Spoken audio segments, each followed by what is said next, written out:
Hello, this is Douglas Freeland, editor of the Weekly Opine, an online publication covering politics, sports, and current events.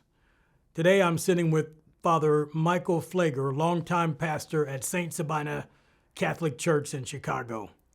Arguably the most prominent pastor and community activist in Chicago, Father Pfleger is outspoken and forceful. Today we will discuss a range of topics, including the city of Chicago, what's happening with churches across America, and the upcoming election. Father Pfleger, thank you very much for taking time to speak with me. Yes, sir. Thank you, Douglas. You're very welcome. So let's get started. Chicago was on the world stage with the Democratic National Convention. Pre-convention estimates said the city's economy would benefit by $150 to $200 million. By most accounts, it was a huge success. Still, Chicago gets trashed by people who don't live here. How would you grade the condition of Chicago economically, safety-wise, equal opportunities for all citizens-wise? Well, I think Chicago is a great city. I love it. It's the most favorite city of mine, not just because I live here, but traveling around the country. There's no city I'd rather live in than Chicago. But I would still have to give it probably a C. And the reason I say that is because that, well, I think that homicides and shootings are indeed decreasing. People don't yet feel safe.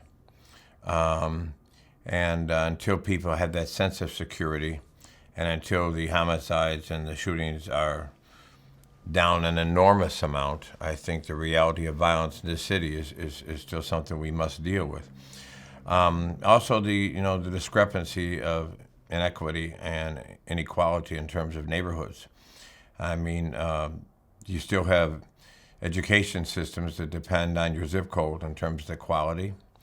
The south side and the west side still is gaps away from what the north side is.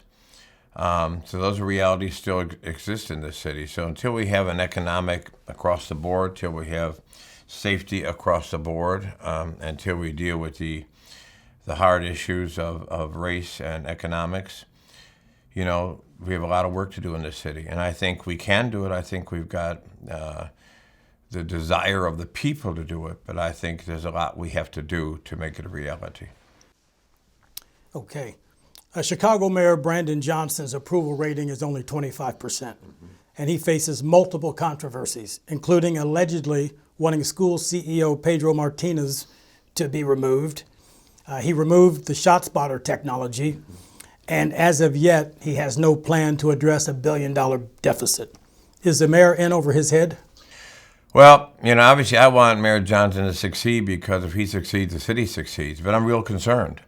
I mean, the ShotSpotter incident to me is it's inexcusable that we took that out without something to replace it. And I understand that he ran on the promise to remove ShotSpotter. But I think leadership is coming in and saying, I've studied this now, I've talked to my superintendent, I've talked to other folks in the community, and although I still think we should remove it, I think we have to wait until we have something to replace it. He did not do that. He just went ahead and removed it. I don't think the removal of the ShotSpotter should have been his decision, nor the city council's, nor the community's. If you appoint a superintendent who you say you have trust in for law enforcement in this city, and that superintendent says, I need this until we have something else, you go with that. If he says, I don't need it, fine, take it away. But I think the decision should be the one you're holding responsible for the violence and for safety in the city. So I think that was a big mistake. I think we had a tremendous concern about CPS right now. I mean, here we are in October of a new school year, and there's all this instability. The mayor asking Pedro Rodriguez to resign because he did not agree with wanting to take out the loan, to me is a horrible decision. First of all, you don't want this kind of instability in a new school year. You're asking the head of CPS to resign, and the whole school board has resigned. That's not good for teachers. It's not good for administrators. It's not good for parents. Not good for students. everybody's concerned right now. What's going to happen to CPS? What's going to go down in CPS? So that doesn't create for a good morality of feeling values for our school system if there's this kind of instability, and nobody knows. Nobody knows what the future of it is, and it's obviously very, very evident that CTU has major influence in this city and in the school system, and that's not what their job is. They should be two independent entities that work together from their own standpoints to make what's best for the teachers and students. But they should not be a power force in deciding what goes on at CPS. Okay. In terms of the mayor's promise to allocate more resources to disinvested neighborhoods, has he delivered?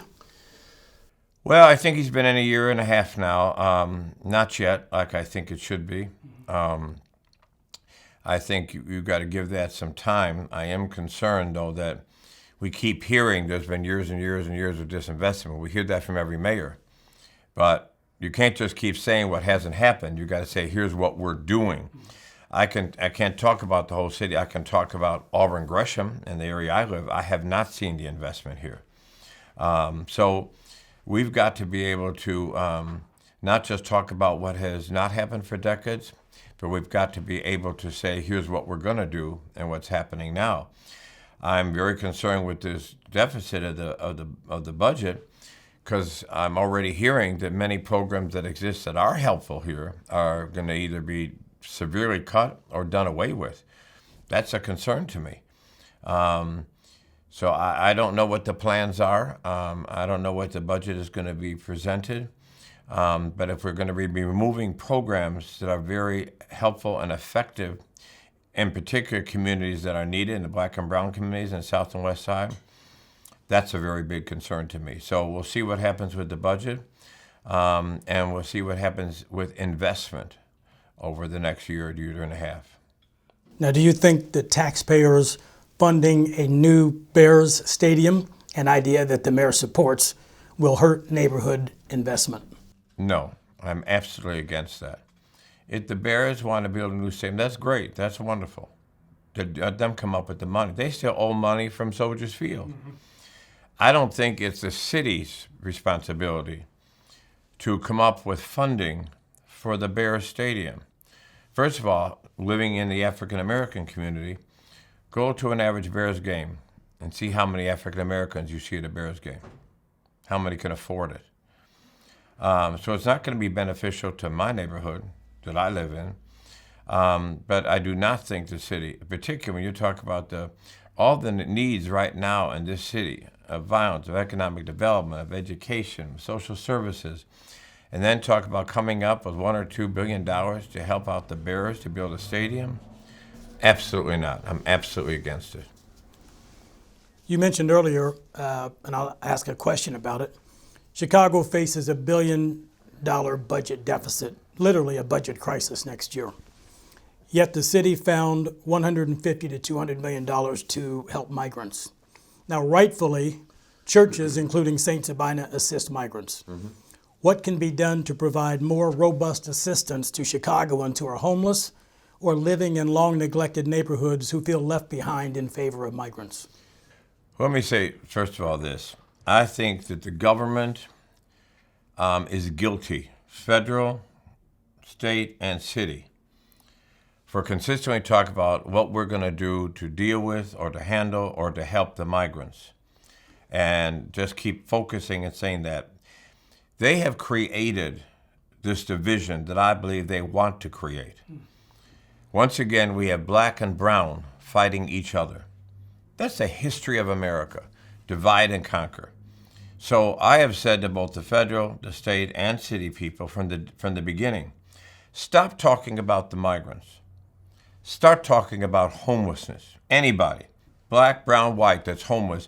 What is your strategy to making sure there's nobody homeless in the streets of Chicago?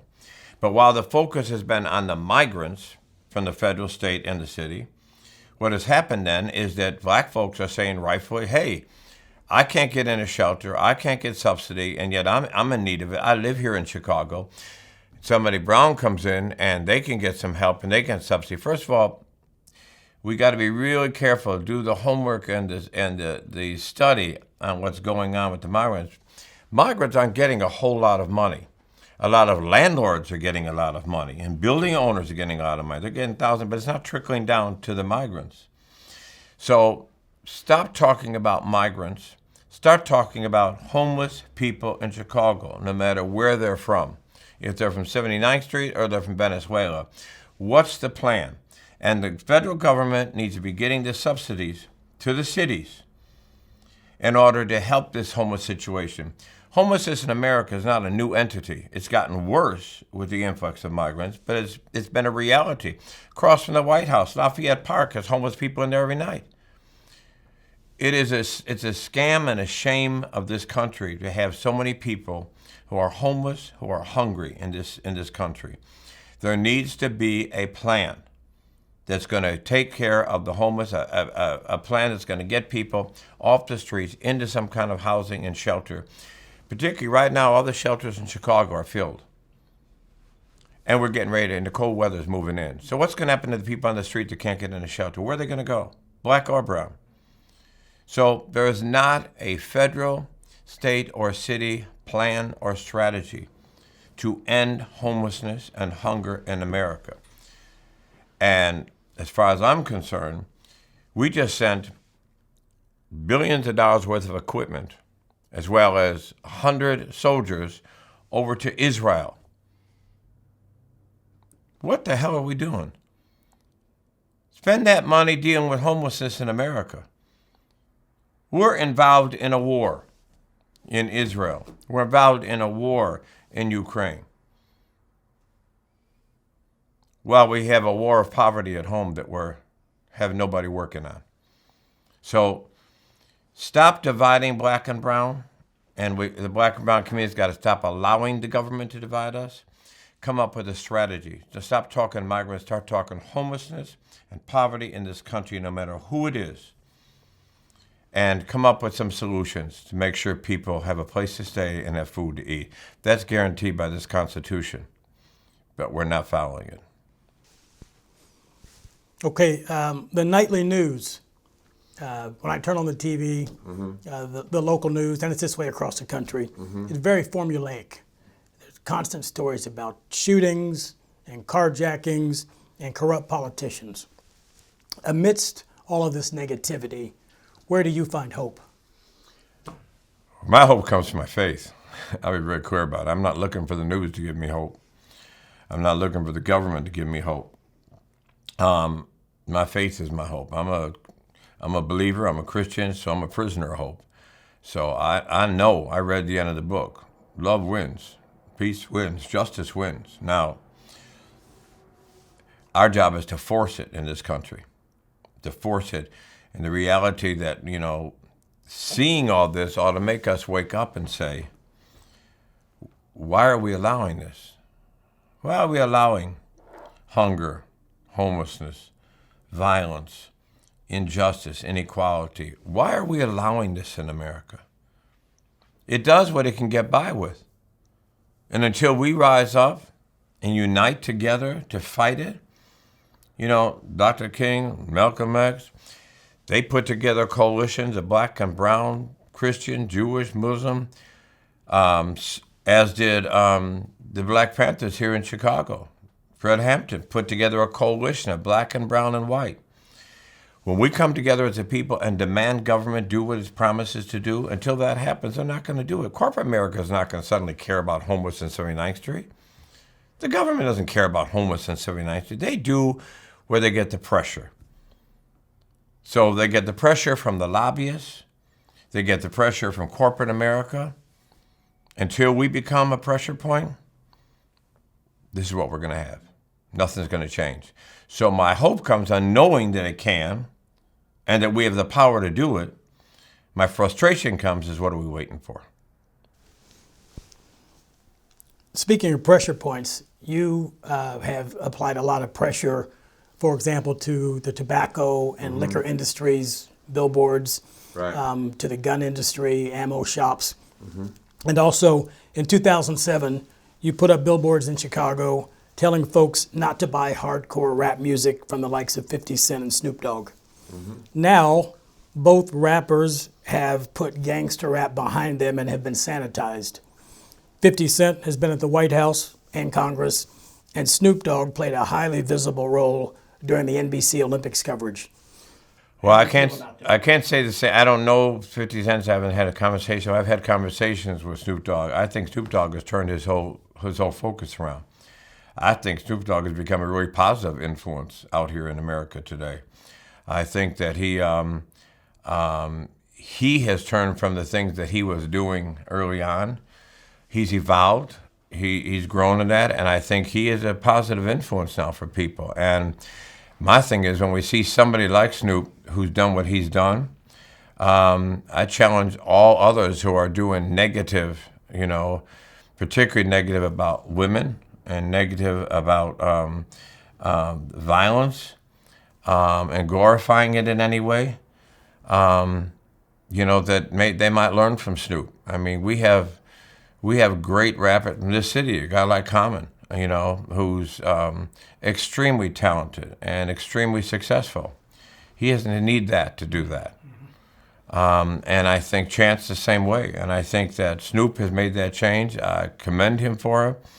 And others should learn from him and do the same. I believe I saw where, I think it was Dionne Warwick, actually either invited Snoop to her house or vice versa, but then she had a big influence on redirecting, helping him redirect his energy. Yeah, however, but at the end of the day, he had to make the decision, and I commend him for that. He made a decision to go a different route, and I think he's probably more respected now than he was when he was doing that. So I think a lot of people say, well, if you do that, nobody's going to like you. They want to hear this stuff. Snoop proves them all wrong.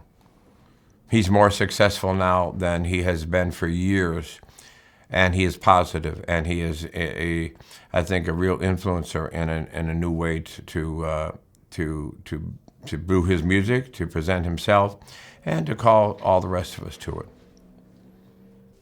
Okay. In 2018, I was there covering the story when you shut down the Dan Ryan Expressway, calling attention to gun violence.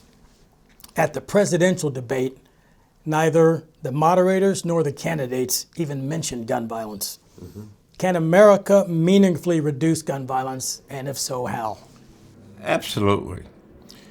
First of all, until we have federal common sense gun laws, everything else is a Band-Aid.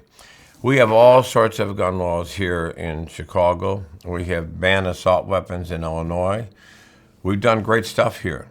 But I can get in my car right now, drive 15 minutes to Indiana, I can get whatever I want. Whatever I want.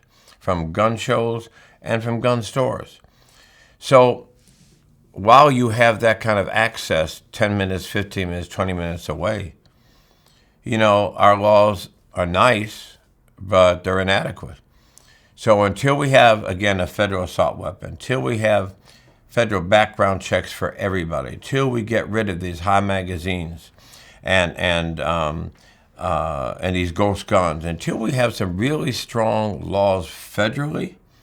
And the problem is, the reason we don't is because of the power and the influence of the NRA. Most NRA members that I've spoken to all agree with those. It's the lobbyists. And they come in and they threaten senators and congressmen. You vote for this, we'll run somebody against you. We need some backbone in senators and congresspeople. Some backbone to say, you know what, do what you got to do. I'm going to stay on the right side of history. 78% of Americans want universal background checks, want ban of assault weapons, want high magazines banned. They want this. But our Congress and our senators, too many of them, are bought out. And the blood on the streets of our young people is not as important to them than the money in their pocket for their next campaign. And until we change that, guns are going to continue to be a problem in America. We have more guns in America than there are human beings in America. There is no country in the world that is obsessed with guns as the United States of America. During a speech in 2017 in Atlanta, I believe it was MLK Day, You said America is in intensive care. Is that still the case, and has any progress been made? Absolutely. There's been some progress made here and there. Is that still the case? Absolutely. We're in an intensive care state, and when you're in an intensive care state, as I said then, you can't be treated like somebody who's just got a common cold. You got to be treated like somebody who's in intensive care. We've got to get to the issues of the middle class. We've got to get to the issues of the poor. The poor are not a sexy thing for anybody to care about in this country. And until we deal with blood on our streets from violence, until we deal with people eating out of garbage cans and sleeping on the streets, until we deal with education that depends on your zip code, until we deal with these real issues, America's in an intensive state, and it's bleeding. And it's not too far from a hospice state. So America's got to wake up. It's got to wake up to its reality of what it looks like. You can't be a moral voice to the world while you live in an immoral country. Absolutely not. As the 2024 election approaches, what are your priorities for a better future? My priorities are, number one, to make sure Trump does not get elected. I'll be very clear. I think he's dangerous. Dangerous to people in this country. I can't even understand how people are still, I can't even understand about how this race is close. It's crazy to me. Here's a guy that has threatened things he will do. Every week there's some new, bizarre, crazy thing he says. And yet people continue to stand by him. Why? Because they just like his boldness? If his boldness is about destruction and evil and craziness, what the hell are you standing behind something that is wrong and that is evil? He's dangerous. Not just dangerous to democracy. He's dangerous to people. His racism, his sexism. You know, and I can't understand these evangelicals and Christians and Catholics say, well, I'm voting for him only because he's against abortion. This man paid for abortions, first of all. Stop being so stupid sounding. Abortion, first of all, is not just something that happens in a womb. Abortion is when a child who is born has no food to eat, has no education to get, has no place to live, is struggling in poverty or racism and unable to achieve his or her greatness. Those are all forms of abortion. So stop being so narrow-minded. So it's really not it's a pro-birth. It's not a pro-life. We get them born, then to hell with them. We don't care about them after that. But this man is evil. Would you use the term fascist? I'd use the term fascist. I use the term supremacist. You can get as rough a terms as you want, and they all connect with him. And so, am I a road Democrat person? No, I'm an independent, first of all. I'm behind a policy, not a person. And so there's policies, and I've met Kamala on a number of occasions when I was come out to Howard University, and she attended service there because when she was a senator. I have a lot of confidence in what I think she stands for. A lot of people say, well, she hasn't done it the last 3 years. She was a vice president, not the president. Vice president has one job, to help enforce the president's agenda. And I think some great things were done. Do I think enough were done? Absolutely not. Am I happy about Democrats? Absolutely not. But I'll say this, the policies that she speaks about today, I think can be great for America. What Trump speaks about today is dangerous for America. And if he gets elected president, that says something about the American people. This is really about the American people. This is about Trump or Kamala. This is about the American people. This is the real America showing their face. I don't blame Trump for the racism that has risen up in the last number of years. All he did when he became president is pull back the rug and tell all those that become politically correct in their external behavior, go be you now. I got your back. And they did. And they're not going away. Which is why I believe the real issue with America right now that has failed is the faith community. America has lost its soul and its values. And I believe that's because the faith community has become too milquetoast, too lukewarm, trying to become another corporate 500 in America, instead of being a prophetic voice that continues to demand and speak for the vulnerable and the forgotten. So if we say, well, there's 1,000 less homeless in Chicago, that's great, but it's not good enough because they're still homeless. That's the faith community. Muslim, Christian, Jews, Baha'i, Sikh, whatever. We've all failed. We have failed to be the conscious and to be the voice for justice and for freedom and for equity in this country. And until the faith, people don't even ask what the faith community thinks anymore. It's about Democrats and Republicans. The faith community have lost their relevancy. And until we decide to become who we say we are, whether it's the Torah, the Quran, or the Bible, all three holy books, and their basic foundations say the same: fighting for the poor, respect for people, brotherhood and sisterhood. All three holy books stand the same on that. And until we unite as Christians and Muslims and Jews and unite together and fight for those two things and be a prophetic voice in this country, Americans will continue to be in the shape they're in. So you mentioned, we talked a little bit about Trump and his support. I know that I've read where about 80% of evangelicals support Trump, and you talked a little bit about that. But there are a number of ministers, including prominent black Chicago ministers, who ignore some of the things you just talked about: Trump stirring up violence, denigrating less fortunate people, the overt racism, the misogyny, and yet these ministers support Trump. If you had the opportunity to speak directly to them, what would you say to them? I guess I'd have one question. What Bible are you reading? What Bible are you reading? Here's a guy who was lied. Here's a guy who has sexually abused women.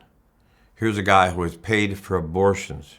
Here's a guy who took out a whole page ad to put 5 young people to the death penalty in New York. Here's a guy who was the instrument in trying to overthrow the process of government in this country. And the list goes on and on and on. Tell me what Bible you're reading that supports this kind of a character. So I don't even understand it. I don't even understand, but it doesn't surprise me. Here's a guy who has said that he will not tax the 1% because they're the backbone of America. He could take the tax away from the 1%.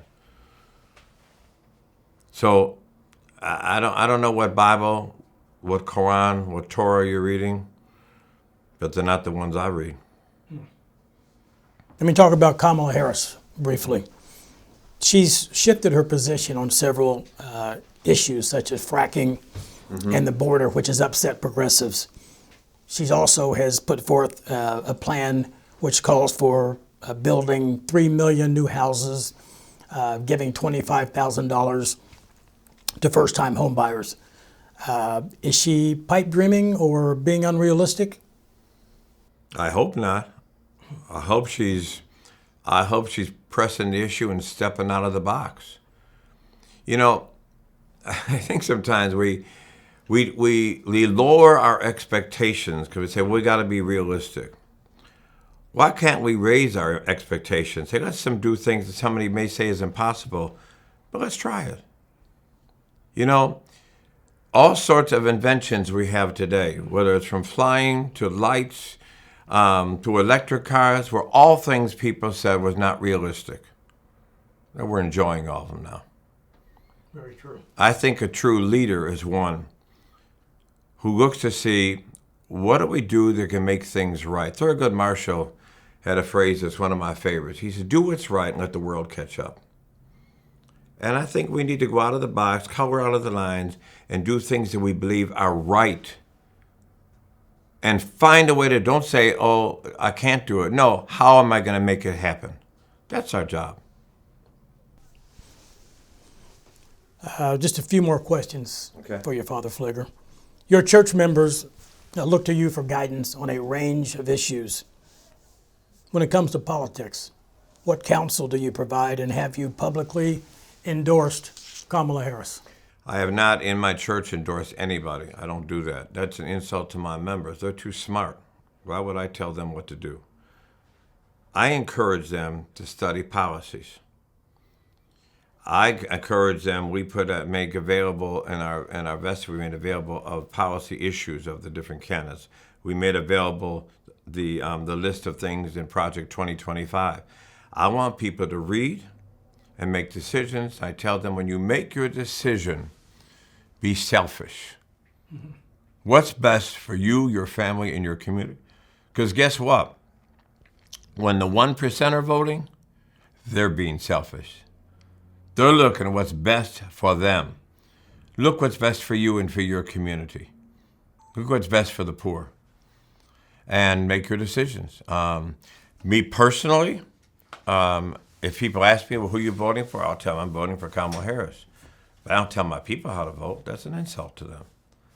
I just want them to, what I do tell them is, number one, make sure they vote. Make sure you're registered to vote. And number three, study the policies. And that's just not from president. That's from congressmen, senators, state reps, judges. Mm-hmm. Be informed. We cannot afford to be ignorant in our voting in the day in which we live. Ignorance has got us the leaders we have now. When you look at the challenges facing America, such as overpopulation, climate change, resources stressed to the limit, technology sometimes run amok, and the proliferation of guns, how does this all turn out, say, 10 years from now? How does it what? How does it turn out, say, 10 years from now? Well, unless we are serious about those issues, it gets worse. Climate change is not going to get better on its own. The violence is not going to get better on its own. This love affair of guns that has become part of America's wardrobe is not going to get better on its own. So unless we concretely focus and have a strategy to deal with these issues, it's only going to get worse. And again, the poor are going to be the ones that suffer the most. Okay, I've got just two more questions. Going back to the church. Mm-hmm. Fewer Americans attend church. According to Gallup, in 1940, 73% of Americans said they were members of a church. In 1990, it was 68%. And in 2020, just 47% of Americans said they are members of a church. What is happening? And what does the church need to do to reconnect with individuals who've drifted away from the church? Well, I think a couple of things. I think number one, the church has to be involved with the issues that the people are concerned with. They gotta teach that. In so many faith organizations, social justice is like an attachment in the faith. You know, we have a social justice committee or a social justice organization. Social justice is the DNA of the Bible. Jesus' first sermon, Spirit of the Lord is upon me, anointed me to bring good news to the poor, freedom to the captives, sight to the blind. Jesus spent his whole ministry. He was murdered by the Roman government and by the religious Pharisees because he challenged them of their abandonment of the poor. The whole gospel is a gospel concerned with social justice and feeding the hungry, clothing the naked. That's what he was about. It has to be the DNA of who we are. Secondly, I think that the faith community has to begin to see that the neighborhoods in which their church, synagogue, or mosque exists, that's their membership. Not who sits in your pews. We sit in these communities as tax exempt. We owe the community because we don't pay taxes. So what are you doing to serve the neighborhood, to serve the community, to serve the people in that institution? What are you doing? The neighborhood where you're at should be different because you're there. We say the store owners that come into neighborhoods from a different race and a different background, open stores, pull in money from that neighborhood, close the store, go home at night, live someplace else, bank someplace else, shop someplace else. We call them pimping the community. A pimp is a pimp is a pimp. Whether it's a church, a synagogue, a mosque, or a store. If you in the community to do your thing, but you're not investing, bettering, and serving that community, you are what you are. You are a Chicago icon. You've been at St. Sabina since 1981 and have outlasted several Cardinals. Is what drives you now the same as what drove you early in your career? Yeah. Yeah, I mean, my faith drives me. My faith drives me. My love of God and my love of people, and the mentoring and the deposit in me of Dr. King. I'm a Dr. King groupie. I saw him when I was a junior in high school, and it changed my life. I've studied everything he's ever read. I've studied him. I used to go down to Atlanta and go through all of his stuff before it went through the Emory's and the Boston's universities. Dr. King gave us a real blueprint for what a faith community should look like and what a world should look like, what the beloved community should be. We've never implemented it. It's crazy to have a design. It's crazy to have the platform for it given to us in the scriptures, given to us by prophets like Dr. King, and not implement it. But we don't try to. We just keep complaining the way things are rather than do things that make it different. So it'll change when we change it. How much longer will you serve? Till the people want me to go, or till God tells me to go. I mean, I don't look on years or times. Thank God my health is good, my energy's good. I go to bed at midnight. I get up at 5:30 in the morning. I work all day, every day. So when the people, and I always want what's best for St. Sabina. So if somebody new coming here is the best thing for St. Sabina right now, I'd leave tomorrow. And I mean that sincerely. I have no, thing like, St. Sabina can't do without me. No, I know there's more for St. Sabina than Mike Pfleger has to give it. So when I feel that it's the right time for Sabina, or when I feel like God's telling me, it's time for you to do this or do that, I don't know what the next is for St. Sabina or the next is for Mike Pfleger, but whatever it is, I hope I'm open to it. Last question, a quick one. All right, you said that 2 questions ago. That's okay. Is politics in your future? Is what? Politics. Absolutely not. Absolutely not. I agree with Dr. King in that. They never run for office because a politician has to compromise. You're elected by all the people, conservatives, liberals.